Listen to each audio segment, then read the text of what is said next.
There's no feeling more intense than starting over. If you deleted your homework the day before it was due, as I have, or if you left your wallet at home and you have to go back after spending an hour in the commute. If you won some money at the casino and then put all your winnings on red but it came up black. If you got your best shirt dry cleaned before a wedding and then immediately dropped food on it. If you won an argument with a friend and then later discovered that they just returned to their original view. Starting over is harder than starting up. If you're not ready for that, like if you've already had a bad day, then what you're about to go through might be too much. Feel free to go away and come back. I'll be here. Alright, thanks for coming with me on this trip. I'll understand if you have to take a break at any point. Just find a safe place to stop and quit the game. Don't worry, I'll save your progress, always. Even your mistakes. This game is a homage to a free game that came out in 2002, titled Sexy Hiking. The author of that game was Jazzoy, a mysterious Czech designer who was known at the time as the father of B games.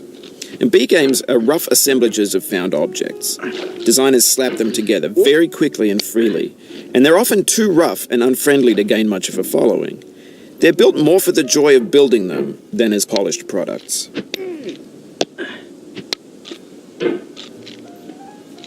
In a certain way, Sexy Hiking is the perfect embodiment of a B game. It's built almost entirely out of found and recycled parts, and it's one of the most unusual and unfriendly games of its time. In it, your task is simply to drag yourself up a mountain with a hammer. And that act of climbing, in the digital world or in real life, has certain essential properties that give the game its flavor. No amount of forward progress is guaranteed. Some cliffs are too sheer or too slippery.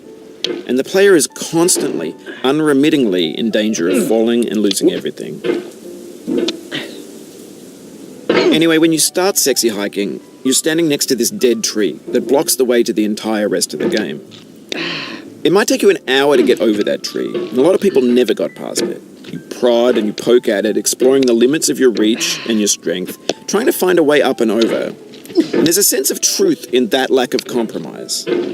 Most obstacles in video game worlds are fake. You can be completely confident in your ability to get through them once you have the correct method or the correct equipment or just by spending enough time. In that sense, every pixelated obstacle in Sexy Hiking is real.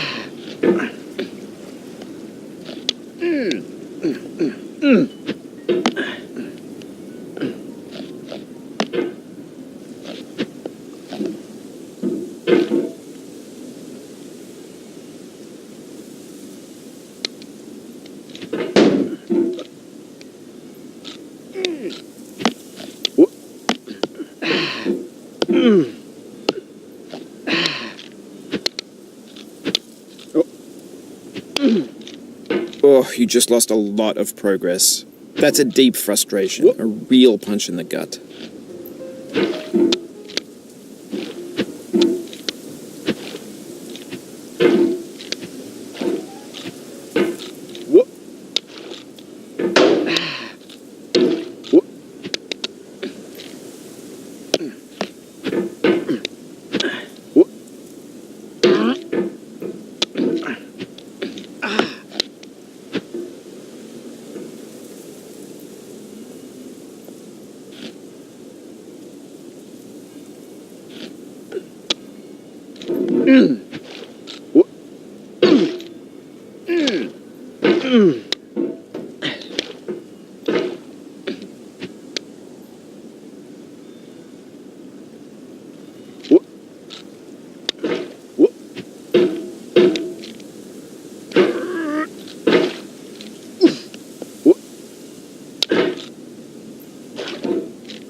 Oof,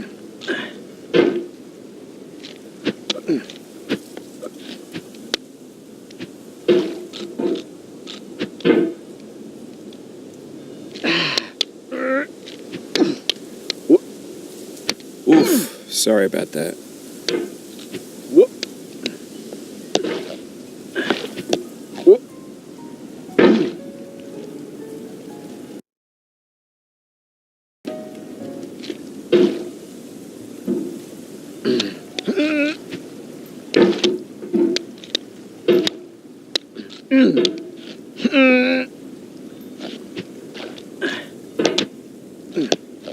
Oh, it happened again. Keep on trying. Don't let it get to you.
The obstacles in sexy hiking are unyielding, and that makes the game uniquely frustrating.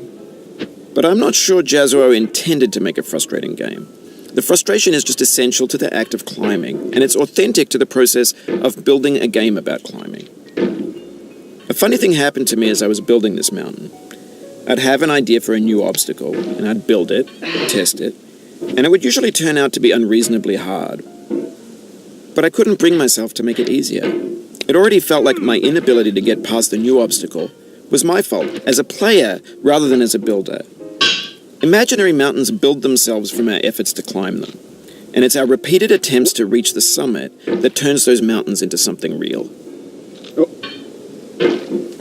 When you're building a video game world, you're building with ideas, and that can be like working with quickset cement.